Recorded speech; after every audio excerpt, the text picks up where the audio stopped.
Halo, kami dari kelompok 3 mata kuliah Ilmu Alamiah Dasar akan mempresentasikan hasil mini research kami dengan judul Pemanfaatan Tuak atau air nira sebagai pengobatan konvensional di kalangan suku Batak Toba.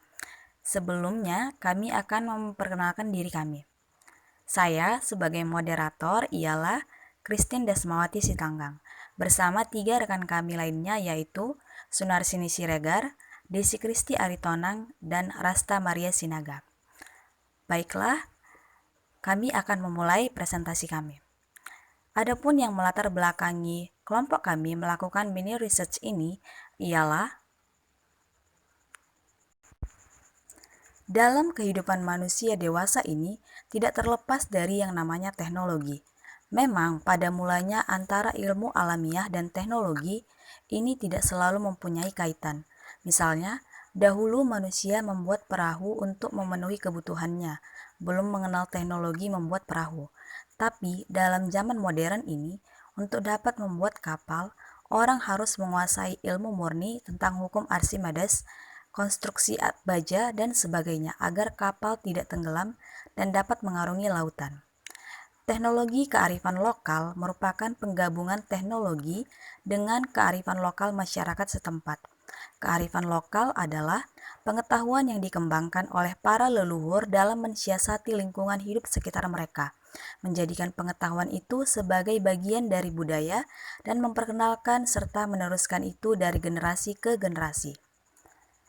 Adapun manfaat yang dapat diperoleh dari mini research ini ialah menjelaskan kearifan lokal pemanfaatan tuak yang dipercaya kaya akan manfaat bagi kesehatan di daerah Sumatera Utara, khususnya daerah desa Jumantuang sebagai lokasi sampel penelitian ini dilakukan. Kemudian, menjelaskan tentang kapan munculnya kearifan tersebut serta fungsinya menurut daerah, dairi, dan menghubungkan dengan perkembangan teknologi, lingkungan, dan sumber daya alam. Kajian ilmiah. Tuak adalah minuman beralkohol tradisional di daerah Sumatera Utara, terutama pada suku Batak Toba yang mengandung alkohol dengan kadar 4%. Tuak terbuat dari batang pohon aren atau dalam bahasa Latin Arenga pinnata, yang diambil airnya yaitu air nira, kemudian dicampurkan dengan kayu yang disebut dengan raru. Tuak yang sering dikonsumsi oleh masyarakat Batak Toba dapat dibuat dari air nira dari batang aren.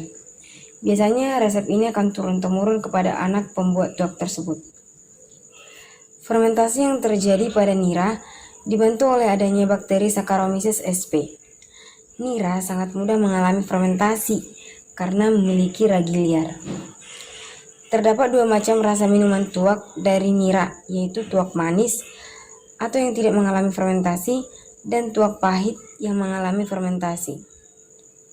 Minuman tuak merupakan sejenis minuman khas yang menjadi tradisi masyarakat di daerah Sikala. Pohon aren. Nira aren atau Arenga pinnata sangat digemari oleh masyarakat karena dapat dikonsumsi secara langsung dan diolah untuk kebutuhan pangan. Nira pada dasarnya merupakan air yang keluar dari bunga aren atau kelapa. Nira adalah suatu minuman alami yang terasa manis karena mengandung glukosa. Hasil fermentasi dari nira disebut dengan tuak. Nira yang belum difermentasi menjadi tuak pada dasarnya mengandung sejumlah mikroba baik berupa ragi maupun bakteri. Sejarah tuak. Dahulu, tuak bukanlah sebuah minuman yang dapat diperdagangkan, tetapi hanya untuk diminum sendiri. Sesudah zaman Nommensen, maka perubahan terjadi di mana tuak sudah mulai diperdagangkan. Sekarang, dalam perkembangan selanjutnya, terasa bahwa tempat-tempat berkumpul orang Batak sudah tidak ideal lagi, serta lingkungan sudah tidak lagi mendukung untuk memberikan tuak secara gratis kepada masyarakat. Maka timbullah istilah lapo tuak. Ada beberapa alasan masyarakat meminum tuak.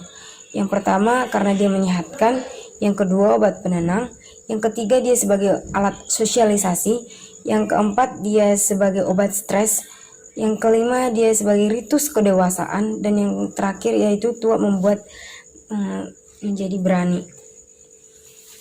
Arti tuak bagi suku Batak. Tuak mempunyai arti yang khusus bagi suku Batak Toba, karena tuak dapat digunakan sebagai sarana keakraban, sebagai pengungkapan rasa terima kasih, dan juga minuman persahabatan.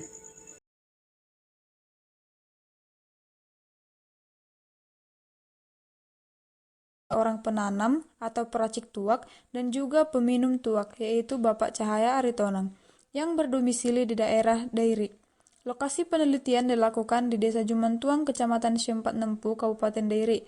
Instrumen pengumpulan data yang digunakan pada penelitian ini ialah kuesioner yang berisi 10 pertanyaan mengenai manfaat, tradisi, kandungan, dan cara pembuatan tuak.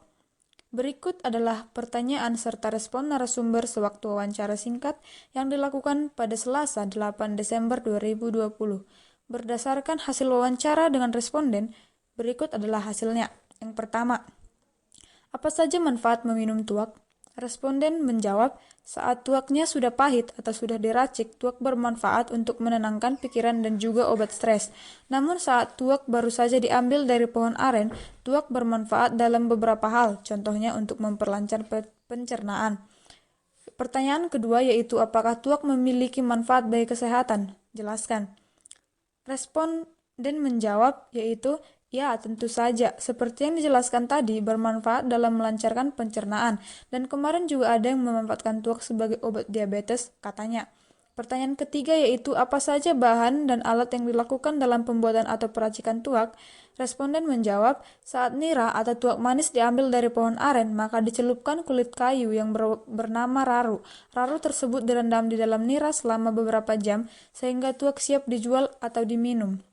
Pertanyaan keempat yaitu bagaimana proses pembuatan tuak dimulai dari dipanen dari pohon sampai peracikan hingga jadi tuak.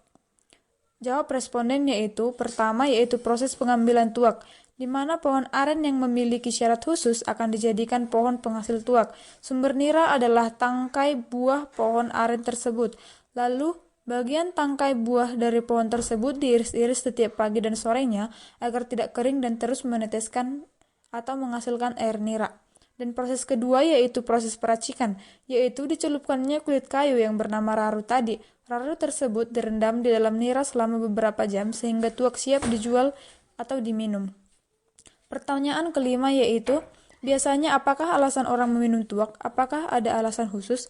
Responden menjawab, kebanyakan orang meminum tuak sebagai obat penenang atau obat stres saja, tetapi orang juga ada yang memanfaatkannya sebagai obat. Pertanyaan keenam, apakah tuak aman dikonsumsi oleh semua kalangan usia dan gender? Responden menjawab, tentu saja tidak, karena tuak mengandung alkohol meskipun sedikit, dan itu tidak baik untuk anak-anak yang belum memiliki usia cukup. Pertanyaan ketujuh yaitu, apakah efek negatif bagi kesehatan dari peminum tuak secara berlebihan? Responden menjawab, kalau tuak pahit, biasanya jadi oyong atau mabuk karena mengandung alkohol, kadang juga menyebabkan muntah-muntah. Kalau nira atau tuak manis biasa mengalami sakit perut. Pertanyaan ke-8 yaitu apakah tuak dapat dimanfaatkan sebagai obat-obatan? Penyakit apa saja yang mungkin dapat diobati dengan meminum tuak? Jawab responden, bisa. Seperti tadi saya jelaskan, bisa untuk obat pencernaan, diabetes, dan lain-lain. Pertanyaan ke-9 yaitu apa saja kandungan dalam tuak yang Anda ketahui? Jawab responden, yang jelas dalam tuak ada kandungan alkohol walaupun sedikit. Kalau kandungan yang lain saya kurang tahu. Pertanyaan ke-10, sebagai salah satu minuman keras dan memiliki kandungan alkohol, mengapa tuak lebih banyak diminati? Jawab responden, karena harganya lebih terjangkau, bersumber dari alam juga kan, dan kandungan alkoholnya lebih sedikit dibanding minuman keras lainnya. Jadi, risiko adanya dampak negatif lebih sedikit dibanding minuman keras lainnya. Selanjutnya yaitu pengolahan data. Setelah data dikumpulkan, dilakukan pengolahan data. Adapun langkah pertama yang dilakukan ialah dengan mengalih bahasakan jawaban narasumber menjadi bahasa Indonesia, dikarenakan keterbatasan bahasa sewaktu wawancara yang dominan menggunakan bahasa Batak Toba. Pembahasan kandungan dalam tuak. Komponen utama nira adalah air sebanyak 88,85%, karbohidrat dalam bentuk sukrosa sebanyak 10,2%, protein sebanyak 0,23%, lemak sebanyak 0,2%, dan mineral sebanyak 0,3%, yaitu kalium dan fosfor. Kerusakan nira disebabkan akibat aktivitas bakteri atau Acetobacter sp dan khamir atau Saccharomyces sp yang dapat memfermentasi sukrosa menjadi alkohol menurut Halim tahun 2008. Tuak yang ditampung pagi hari dikumpulkan. Setelah uji coba rasanya, peragat memasukkan ke dalam bak tuak sejenis kulit kayu yang disebut raru supaya cocok rasanya. Kadar alkohol dalam tuak yang dibiarkan lama sebaik 10% menurut Mustafa tahun 1983. Sedangkan menurut Susanto tahun 1993, kadar alkohol atau etanol dalam tuak yang diperdagangkan dan dikonsumsi di Sumatera Utara rata-rata 4%. Komposisi zat gizi setiap satu gelas tuak adalah energi sebanyak 110,0 kalori, protein sebanyak 1,3 gram, alkohol sebanyak 10,3 gram, dan menghasilkan 7,1 kalori atau gram alkohol dalam setiap oksidasinya. Proses pembuatan tuak. Cara pembuatan tuak sangat sederhana. Nira aren yang dihasilkan dari penyadapan tangkai bunga aren tidak banyak mengalami proses sampai menjadi minuman tuak. Nira yang ada pada wadah penampung yang sudah diisi dengan lau dikumpulkan dengan cara menuangkan ke dalam wadah tertentu, misalnya ember plastik atau jerigen. Selanjutnya, dilakukan penyaringan untuk menghilangkan kotoran-kotoran yang ada pada nira. Nira yang bersih selanjutnya dibotolkan dan didiamkan sekitar 5-6 jam. Selanjutnya baru siap dikonsumsi sebagai minuman tuak menurut Anon tahun 2013. Manfaat tuak bagi kesehatan. Berdasarkan pemaparan narasumber, para peminum tuak di Desa Jumantuang mempercayai khasiat tuak untuk meringankan keletihan mereka setelah bekerja seharian sebagai petani dan kuli bangunan pada pagi hingga siang hari. Selain itu, tuak juga dipercaya meningkatkan semangat dan menyehatkan badan sehingga akan menambah tenaga untuk bekerja keesokan harinya. Di samping itu, suhu di daerah Dairi yang sangat dingin, masyarakat setempat memanfaatkan tuak untuk menghangatkan tubuh mereka. Berikut adalah beberapa manfaat tuak yang dikutip berdasarkan penelitian yang dilakukan oleh A. Memberikan efek rileks dan menenangkan tubuh. Mempercayai khasiat tuak untuk meringankan keletihan mereka setelah bekerja seharian sebagai petani dan kuli bangunan pada pagi hingga siang hari. Selain itu, tuak juga dipercaya meningkatkan semangat dan menyehatkan badan sehingga akan menambah tenaga untuk bekerja keesokan harinya. B. Menghangatkan tubuh. Pada dasarnya, di kondisi cuaca yang sangat dingin, tuak manis dapat sebagai minuman penghangat bagi tubuh dan juga sebagai obat penghilang rasa lelah setelah bekerja keras. C. Solusi sariawan. Tuak memiliki kandungan vitamin C yang cukup tinggi. Seperti yang diketahui secara umum, vitamin C merupakan unsur yang diperlukan untuk mencegah dan mengobati masalah panas dalam dan sariawan. Dengan meminum tuak, maka virus yang menyebabkan datangnya sariawan akan terbunuh oleh kandungan yang dimiliki tuak. D. Penurun demam. Beberapa orang percaya bahwa tuak dapat menurunkan panas yang berasal dari demam. Tuak akan membantu menjaga dan meningkatkan sistem imun dalam tubuh. E. Mengurangi stres. Tuak yang berkhasiat memberi efek rileks, nyaman, dan tenang pada pikiran. Karena mengandung kombinasi dari hasil fermentasi beras atau nira.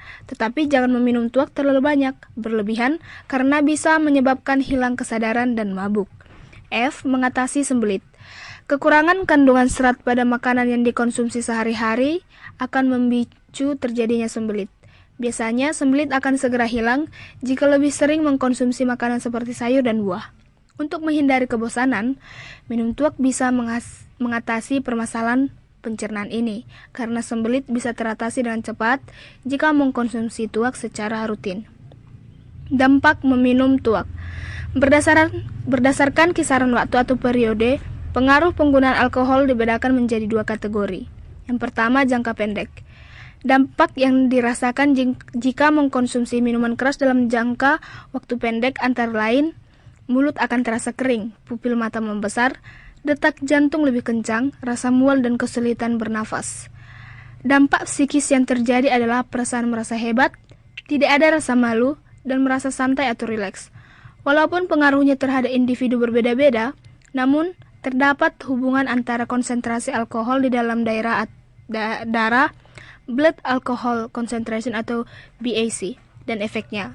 Euforia ringan dan stimulasi terhadap perilaku lebih aktif seiring dengan meningkatnya konsentrasi alkohol di dalam darah. Resiko intoksikasi atau mabuk merupakan gejala pemakaian alkohol yang paling umum. B. Pengaruh jangka panjang. Mengkonsumsi alkohol yang berlebihan dalam jangka panjang dapat menyebabkan penyakit kronis seperti kerusakan jantung, tekanan darah tinggi, stroke, kerusakan hati, kanker saluran pencernaan, gangguan pencernaan lain, misalnya tukak lambung, impotensi, dan berkurangnya kesuburan, meningkatnya resiko terkena kanker payudara, kesulitan tidur, kerusakan otak dengan perubahan kepribadian dan suasana perasaan sulit dalam mengingat dan berkonsentrasi.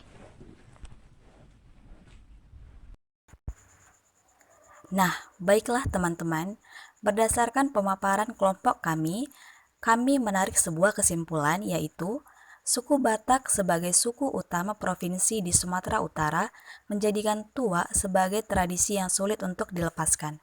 Tuak sering digunakan sebagai sajian dan jamuan utama pada acara adat dan upacara. Salah satu desa di Sumatera Utara yaitu Desa Jumantuang, Kecamatan Siempat Nempu, Kabupaten Dairi. Tuak memiliki segudang manfaat, diantaranya mempererat tali persaudaraan atau kebersamaan dengan menjadikan tuak sebagai minuman pemersatu. Adapun daftar pustaka yang kami gunakan dalam menyusun mini research ini dapat teman-teman lihat di slide PPT yang kami tampilkan, yaitu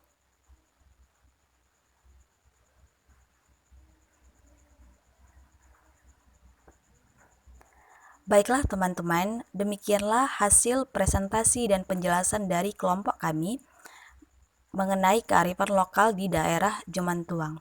Jika terdapat kesalahan dalam penuturan kata, kami mengucapkan mohon maaf yang sebesar-besarnya dan sangat berharap presentasi kami tersebut dapat memberikan manfaat bagi teman-teman yang menontonnya. Akhir kata, kami mengucapkan banyak terima kasih.